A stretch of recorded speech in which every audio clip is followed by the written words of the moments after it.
My name is Bree, and I am a chronic pain patient.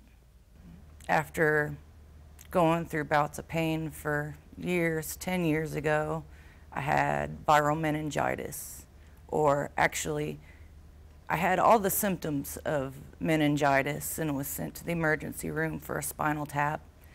And they told me that I had a virus, but they couldn't actually call it meningitis, which is not unusual for me. Every illness that I've had growing up, they've said, well, it's got all the symptoms of this, but the blood work doesn't come back to actually being that. So they just call it a virus.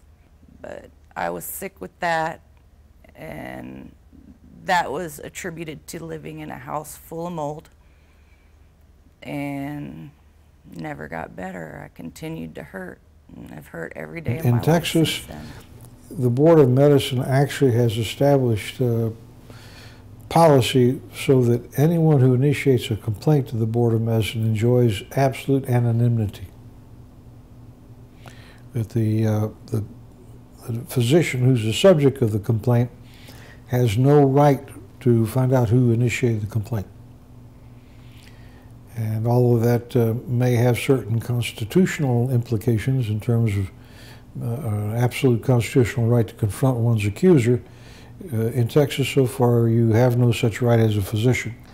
And we know, based on some research I did, that at least 60 times last year, insurance companies, particularly workers' comp insurers, initiated anonymous complaints against doctors to the Board of Medicine as a way of punishing these doctors for continuing to prescribe pain medication for injured workers.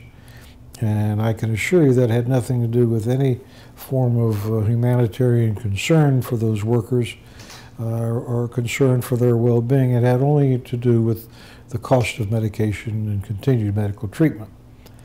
Under the workers' comp laws, as soon as an insurer can get some physician to conclude that that patient, that worker, has reached maximum medical improvement, at that point they have a legal right to get rid of their risk, their insured risk, by insisting that the patient is permanently disabled and therefore has to be covered by disability Medicare, for example.